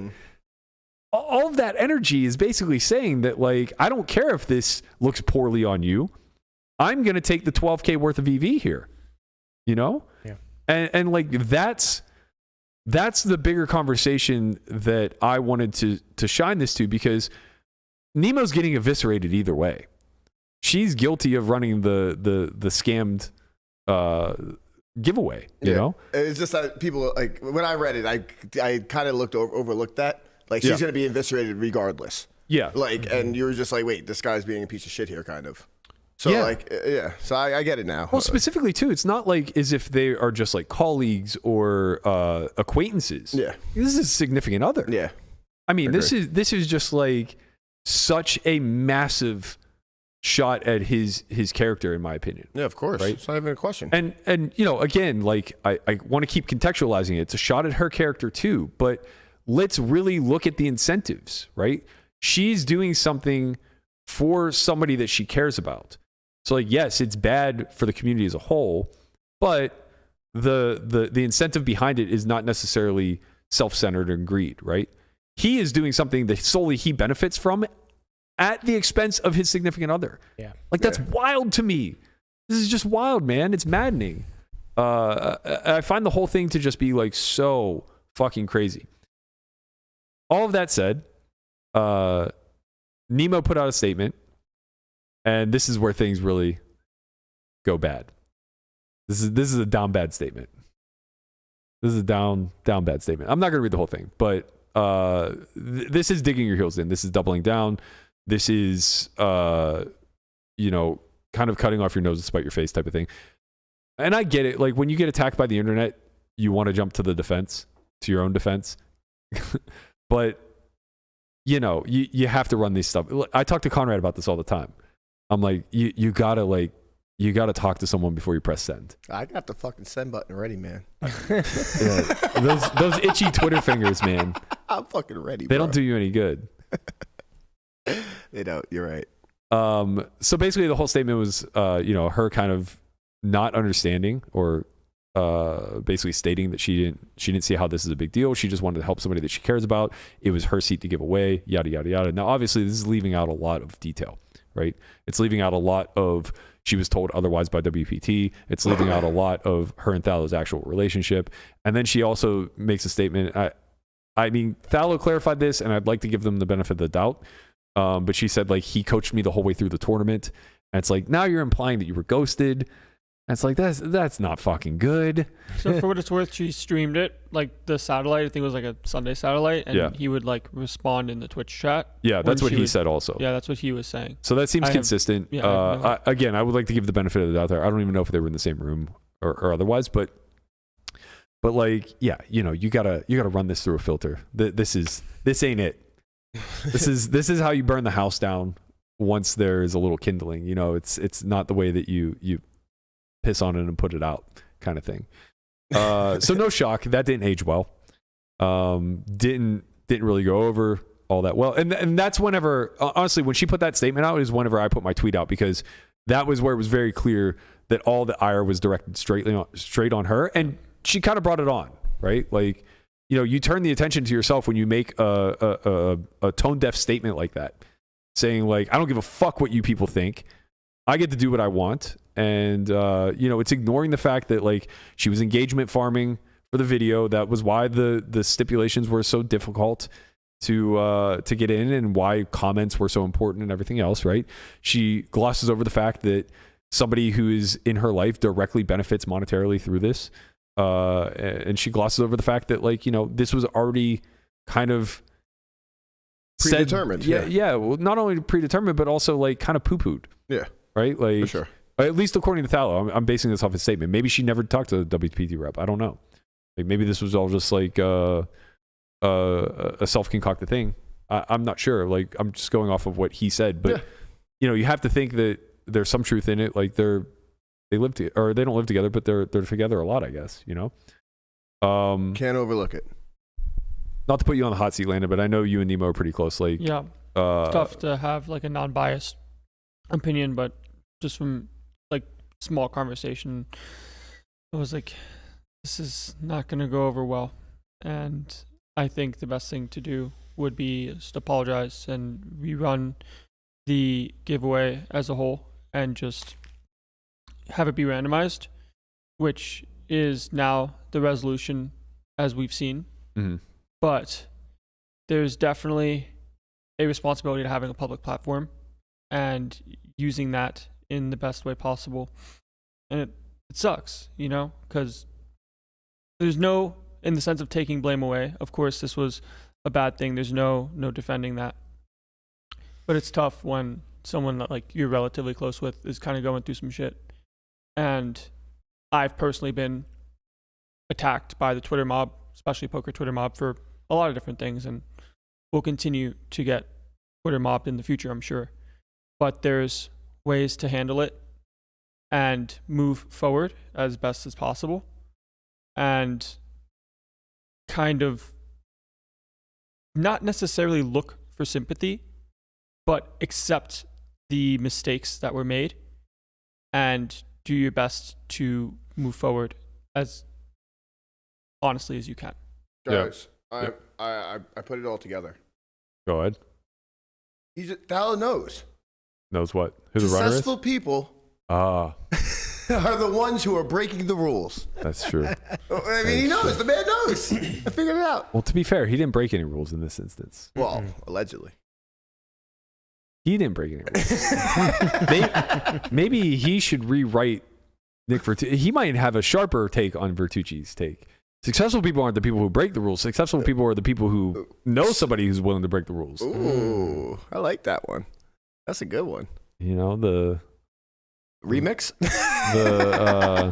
I'm trying to think. What are the lenders or whatever from the 2008 crisis? The bankers. They didn't go to jail. Oh no, yeah. No, who? Goldman Sachs. The subprime mortgage. Yeah. Subprime Like mortgage. Those guys didn't go to jail. They had other people break the rules and go to jail. Yeah, because like for what it's worth, when it comes to the analysis of the situation, it's not like you're saying anything that's a defamation of character, right? You're just saying what things are and how they're presented. Yeah, and I'm sad about it because like I think, you know, us blending the chess community and these influencers into the poker sphere is a really positive event for all parties, right? Yeah. Like, it branches us out. It gives them a different platform. It gives us a different platform. By and large, it's just been a very successful endeavor, you know, between the Hustler Casino live streams and, you know, the Botez sisters and everything they've done. Yeah, the content creator space. Like, what Queen's Gambit did for chess was absolutely massive. And us being able to leverage that at all as poker is seemingly a pretty good thing. Right, as long as it's done correctly. It's kind of weird because Queen's Gambit actually started that, it feels like. Yeah, for sure. Like, everybody started talking about like Queen's Gambit on Twitter, and then it kind of just like rolled into chess and poker? Well, what ended up happening was with the Queen's Gambit going really well, then chess kind of got a boom. And then from there was content creators still happening, but less in the poker space. And then from Alex having the platform that she did, also liked poker and then brought it into poker, which then got in the other influencers and creators in the gaming industry, also into poker. Because people always played, just a matter of actually being a part of the poker community adjacent. Yeah. Right? Because Ludwig and Mr. Beast never play on Hustler without that connection from Alex to have that game. Was that true? Because Beast was a big part of Hellmuth already. He wasn't public about it. That's true. Right? That part's true. And like, sure, it was private, and people knew that Phil and Mr. Beast played, but I don't think that the Hustler stream happens because, in that case, it's a bunch of content creators just having a good time, and we as the poker community are gaining the viewership and byproduct from that. Right. Yeah. And obviously, it's all like prior to this point have been extremely positive, and of course, negative things are going to happen. And it's not absolving any fault. It's just accepting that the fault happens. And as humans, mistakes are made and there are consequences to your actions. Yeah, so I think there's a couple other things I want to touch on, or maybe larger conversation points that you guys can kind of chime in your opinions on. But there was like a lot of fallout from this. So like, like Kruk quit Twitter, just literally deleted his entire account. This seemed to have impacted him pretty heavily. I imagine, he knows Nemo and hates to see her in this light kind of thing. I saw, who was it tweeting today? I can't remember. But anyway, there was somebody else tweeting today that basically said they were gonna bow out for a while, like between the Kanye thing and it's Wilanowski. Oh yeah, that's right, Wilanowski. So it's whatever. I think that's a little bit of an overreaction, but I thought Tom Martell had a reasonable take, but also one that I would push back a little bit on. So I'm curious to hear you guys' opinion before I give mine. But he basically quote tweeted Nemo's apology, which I haven't read yet, but basically she said, "I messed up when I won the seat. I was excited and overwhelmed. I wanted to share that with Thallo, who's invested hours upon hours helping me improve my game, and I got carried away. If I wanted to give him the seat, I should have just done so directly. I should not have run a contest to rig it for him." I'm paraphrasing. Wasn't fair to everybody who participated. I'm very sorry. I missed so badly with this. Thallo is opting out, and I'm going to do a random drawing tomorrow. So he quote tweeted this and said, "I'm really glad to see Nemo fix this after getting a moment to reflect. I wish people would have a little more empathy for those living their lives in public making mistakes. I can't imagine how 22-year-old me would have handled this environment." And to kind of add to that before I throw it to you guys, I know what it was like to be 22, but I don't know what it was like to be 22, well-established and wealthy. And I think that that's kind of a different plight, right? So I wasn't living my life in a public sphere. I certainly didn't have the wealth and accomplishments that Nemo has. And I imagine that when that comes with inking deals with major corporations, there's a whole different subset of responsibilities. So I guess, like, give me your guys' thoughts as far as, like, Tom's statement here. Yeah. As someone that can, like, slightly relate, being young and being in the Twitter sphere my entire call it poker career, and now having the platform that I do, like being able to be on here, being able to rep Ignition as well as other things, your life becomes public as a public figure. And there's a lot of responsibility there. And everything that you do, some things that might come out, it's very new. Like the space is very new when it comes to these people with the, call it platform and social media, with things that have happened in the past, tweets or things that have happened when you were younger, and people use these things to come back and bite you. And even also moving forward, there are things that are going to happen in life where you're always going to be under the public microscope, because the mob loves drama and they don't see people as individuals. They see people as characters. So when you attack the character, you forget that there's a person behind it. And through that, it's hard to have that empathy from the anonymous, call it alt account standpoint of, this looks bad, I'm going to attack this person, and my words probably aren't going to get seen. Yeah, but they do. I created a tweet and deleted it maybe 4 different times where I said something to the effect of, the internet's undefeated in in like figuring out the truth whenever they suss out something that is not above board. But I wish we were able to demonstrate a little bit of a grace period where we gave the opportunity for people to realize their mistake once it's pointed out to them and then walk it back. Because I feel like she was kind of backed into a corner. I'm not justifying her response. It was terrible. It was not great. But I also feel like, again, I know what it was like to be 22. I don't know what it's like to be 22, wealthy, and in the limelight. But I know what it was like to be 22. And if I have a bunch of strangers coming at me, my response is oftentimes going to be, fuck you. Right. You feel like you have to fight, but in reality, it makes it worse, where you try to fight the fire from others with your own. Because at that point, some things can't be changed, right? What happened, happened. Right. But when it comes to looking for grace and forgiveness, you don't find that from the internet. You find that from the people that you care about. You find that from the things that happen, and you find that from yourself. Like, you just have to have grace for yourself. When you make a mistake, own up to it, acknowledge it, realize it's a shitty thing, and then try to move on as best as you can. Yeah. Where you can't look to your audience, where most of it is going to be preying upon your downfall, to look for that sympathy or that pillar that you need for support. Yeah, the support pillar I think comes from your friends. I think it's pretty critical to learn how to take an L. You have to. I can't recommend enough. You know, not all of his stuff is great, but like I'm a huge fan of Jocko Willink's Extreme Ownership, or Willink, his book Extreme Ownership. Like, these are the scenarios where it most directly applies, right?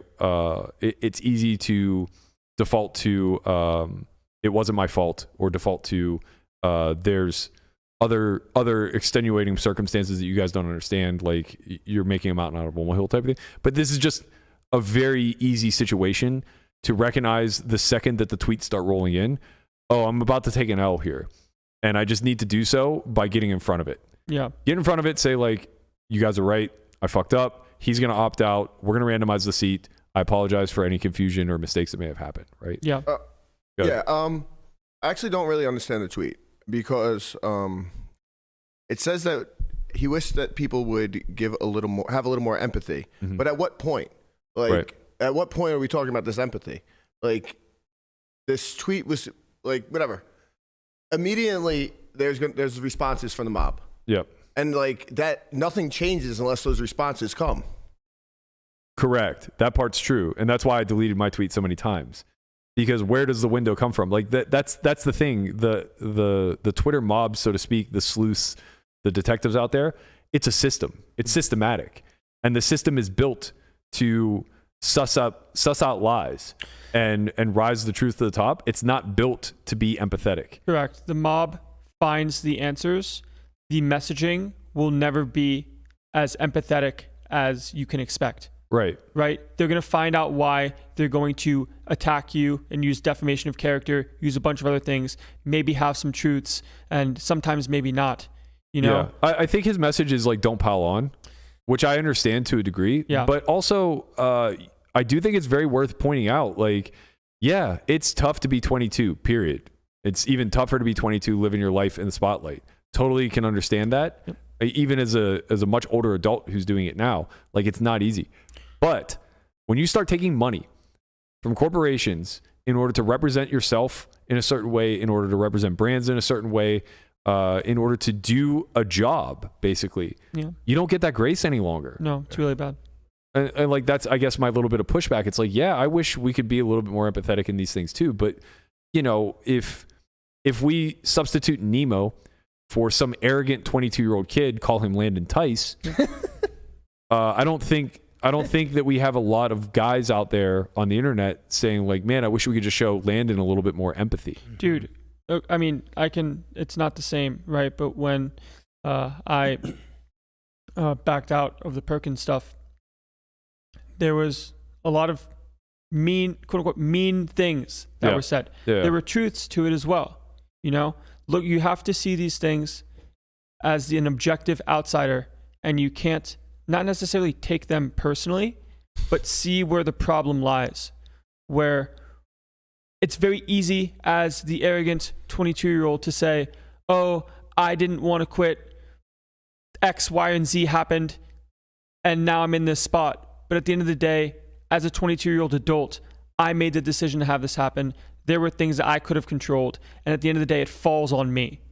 And you have to understand that these things fall on you. And when you move the blame somewhere else, not that that's happening, but just in the objective standpoint of when it does happen, to say it's not my fault is negligent. Yeah, I agree with you. And I think Tom's point, not to speak for him, which is one that I also agree with, is that you're going to get dunked on regardless. 100%. And So, you're so going to sadly, continue it to get doesn't, dunked on. right. So sadly, it doesn't incentivize that sort of ownership. And I think that his message is like, can we please just stop dunking on people? But like, unfortunately, that's the nature of the beast of these public forums. Yeah, I right? still There's get collateral messages. damage. Yeah, I mean, people were in my mentions today, like as they're calling Nemo and Thallo a scammer, they're relating it to you, saying, and so is Landon Tice.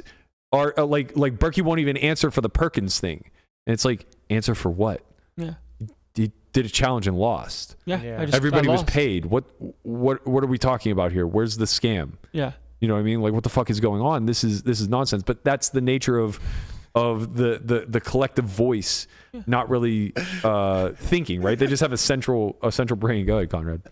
Jamin just said, I never saw Landon as backing out. I saw it as him giving back to the black community. Reparations, if you will. I commend him for his approach. Yeah, tell that to the Twitter mob, See, Jamin. Jamin's the spin doctor, man. You need to get him out there on your PR team. It is one of these things when it comes to, call it, taking public L's, as I'm sure, as I've taken in the past, sure I'm going to take in the future. That's the nature of having a public platform and being in the spot, so to speak. When it comes to understanding the L and making your own peace with it, you have to have a callous to the defamation of characters and the other approaches that can happen depending on the situation, right? There are some things that are inherently really bad. It's really hard. I get it. It's But hard. It's really hard, but it's so necessary. It's so necessary to only listen to voices that you feel are worthy of amplification. right, and that's kind of what I said to her when I said, people are going to be mean. People are going to say a lot of things. There's things here that just were definitely mistakes. Yeah. But the people that matter and the people whose voices you should care about are the people that have your best interest in mind. And that's up to you to care about those people and have them help shape Right, and plenty of them your should future. be. Plenty of them are likely critical as well. Yeah, as you should be as a friend. Right. And you shouldn't lie to your friends, you know. You should say, hey, this was a really, really bad thing that happened. And when it comes to the gravity of the situation, who knows? But Guapo's so locked in, he forgot to change a shot. yeah. But the real thing is owning it and realizing that the words from the social media alt accounts are not going to be where you find your healing and your ways to move forward. It's just going to be a dark, dark place. You told me not to go on Twitter for a week and a half when the Perkins stuff happened. Yeah. I didn't listen. I saw some shit, you know, I didn't see all of it. And I still get messages now, you know? And that's okay. That's what happens when you have a public platform and you take an out. Yeah, and also like at some point you it's like a heartbreak, you know, you get numb to it and it kind of goes away and you realize it was never that big of a deal to begin with. But when Right. you're in it, and this is the thing, I imagine she doesn't deal with much of this negative pushback from her community. Yeah. Right? Like I imagine the chess streaming streets are pretty kind. But Also not giving out 12K packages. no, to I know, but like, community. you know, I could stream on a random Sunday to 800 viewers and still have, you know, 20 people in the chat just calling me utter shit. Yeah. And Sure. I'm sure that doesn't happen on a chess stream. Yeah, and it's not about when it comes to the empathy standpoint of like the random people showing deference and having empathy, right? It's just about actions have consequences, and as the person that is involved that had created a bad action, Yeah. looking to the mob for empathy is not the way. Right. Agreed. It's just a futile effort. I think everybody should just be more like the tortoise. Just keep your mouth shut. Yeah, look at the Just sit here, don't say anything, keep your mouth this shut. guy has a public platform. I would trust every fucking cent I have on his reputation. I've never been in any kind of situation like this. I really don't like have. I mean, I have an opinion. I don't really have an opinion. I don't know. I think it would take like you getting drunk on election night and Yeah, and fucking Kanye West being elected. something like that. I could. Speak That would be to. when Tortoise gets canceled. Like this guy doesn't have a single dick pic out there floating around. We've said his name too many times. I'm too clean. We said his name too many times. I'm sorry. I have to Kanye? bring it up. Kanye? Yes. Yeah. Have you guys seen this shit? He's putting like the star. I don't even know what he's doing. I don't know, man. That interview he did with what's his face was too much. Yeah, it's crazy. It's too much. Balenciaga's got what in the? I don't know what this guy is doing. He's out of his fucking mind. Though. I just know that he all but praised Hitler, and I had to turn it off. God. It was just too much. Yeah, man. I saw that. It was just too much. You know. Once again, not great. No, not a good look. It was some wild shit, man. And it's like, are people going to be empathetic to him? No, of course not. And they shouldn't. No. Shout out to Lee Jones in the chat. He sent this little super chat, the normal 10. And he says, Landon, speaking about truth right now. She's 22 years old. Listen to people who care about her, who will correctly call out her action. Then shake it off and move on with her life. A better person. And it doesn't mean that the action doesn't have consequence. There are things that are going to happen from it. But you can't fix that now, so to speak. You know, what happened. But what does matter is how you move on for future situations. Yeah, I agree. Yeah, I mean to kind of double down on that before I'll let you talk to. Sorry, Conrad. You know, number two's got to get. You're good. That's right. The number one realizes when number two wants to talk, Right, so I let you rock. You know, you gotta, it's all good, baby. You got to give a little way. That's but- why he's the point guard and you're the shooting guard. Right, exactly. You know, you got to dish it to me once in a while. It's all good. I was very hesitant to talk about this. Like before it really blew up, we had a conversation. I was like, I don't want to touch this because like I don't want to be dogpiling, right? Like I don't want it to turn into a thing where it's like, okay, not only did this thing happen, but now these people need to be ostracized from the community forever. But you know, as more information came out, it became something where it's like, okay, her statement's really bad. We might have to talk about it now. And then it's like there are screenshots leaked that he's selling the seat 5 days prior to the contest. And, you know, he's doubling down by throwing her under the bus in his statement. It's just like, all right, well, we're fucking talking about it now because, you know, clearly this is a conspiracy at this point. Like, it's not just a random thing where it's like we think that something may have had happened. It's like, now we just have evidence that, like, they clearly conspired to give the seat to him. Yeah, it stings because obviously, like, it doesn't make me feel any good at all about talking about it publicly, but I also can't duck it, you know? Yeah. We can't just say, oh, this is something that happened, and if we're going to be impartial.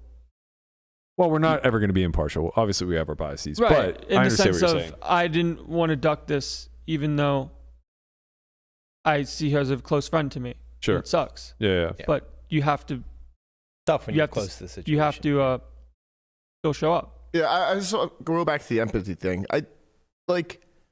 Empathy couldn't be shown like throughout the night as that these tweets came out. Like, I think they were in some regards, like you know, Seaver, Dan Zach, and Kruk specifically. I think all kind of like had a similar message of, can we like step back until more information is revealed? And I think as more information trickled out, it was just like, well, fuck. guys, I can't help you if you can't help yourselves. You know, like stop tweeting. Yeah, for Stop sure. fucking tweeting. For sure. Like, man, criminals. Not this is a criminal offense. It's not like they robbed a fucking bank, but like people who do dumb things that are at the expense of someone else. You would think that they would, especially intelligent people that do dumb things that are expensive to someone else. You would think that they would. You know what it is? To cut myself off mid-thought. I think back to when I was a child and I lied, like when I was 7, 6 years old, whatever, and I would get caught in a lie. But I was of the mind that I was smarter than the adults I was lying to. I would say things that in my head, in my 7-year-old brain, made very logical sense. And I was like, I can sell this. And I tried. And sometimes it worked, sometimes it didn't, you know?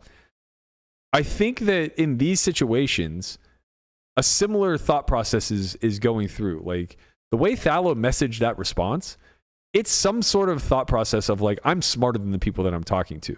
So I'm just going to feed them breadcrumbs that take them down a path that's kind of skirt the blame away from me. There's an ego involved that you can outthink, outwit. The problem is where that blame went was his significant directly other. to his You get this off of me and send it over to my girl. Like if you're Thallo trying to place blame, like just if I'm him specifically, like, well, yeah, I would eat it, of course. It would never be a thing. Like Lance proposed a similar thing. He goes, imagine Conrad's giving away a dirt bike, and he comes up with a giveaway, but decides that his number 2 actually deserves the dirt bike, and you guys work it out that he's going to give it to you. And I replied, I said, like, sure, I agree with you, but like in that scenario, it would never fucking happen. Yeah, first of all, I would never fucking give it to Berkey.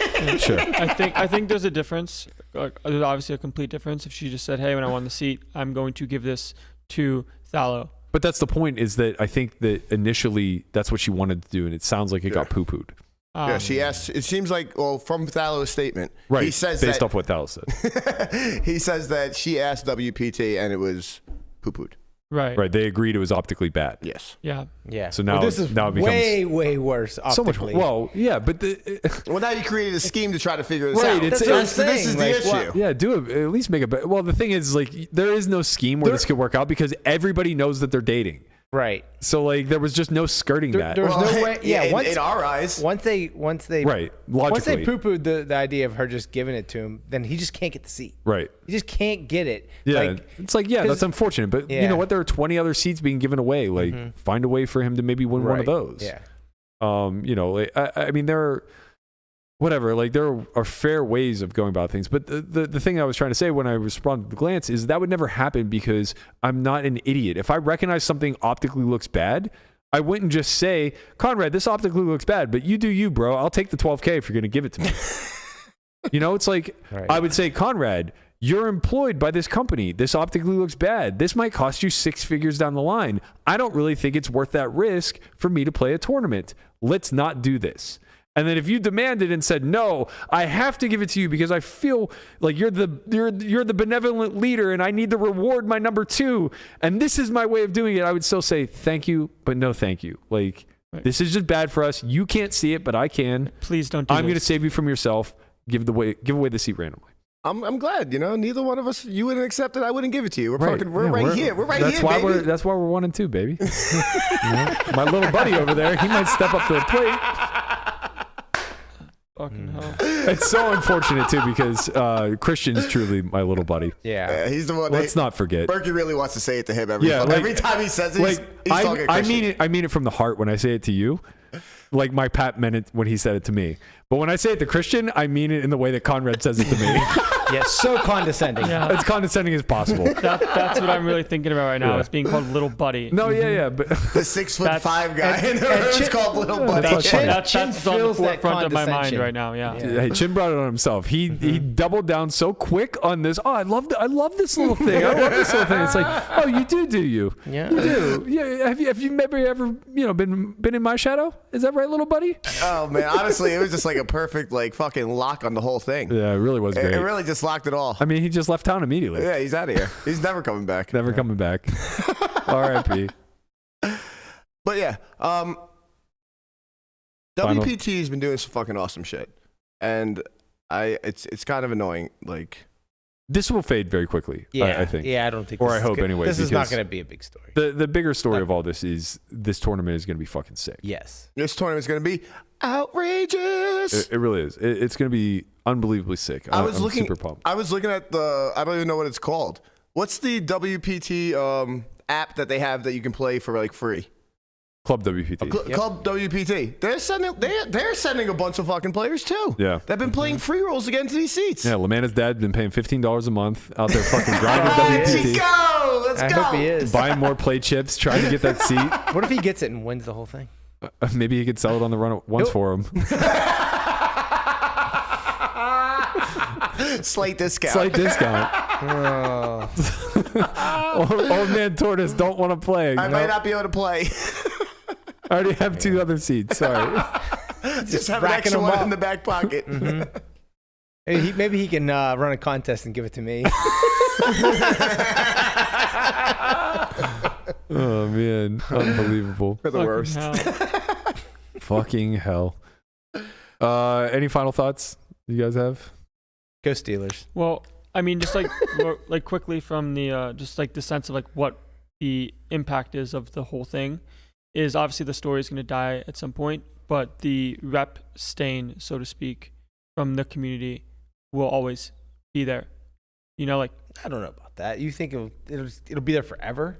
I mean, in the sense of it'll just come up in passing. Like she makes a tweet. I mean, she's so much bigger than the poker community. Yeah, Right. of course. Yeah. I just mean that impact will still exist. Yeah. From a personal level, not the community level. And that's the kind of thing that, call it the young social media people have to deal with in their lives when they take an L.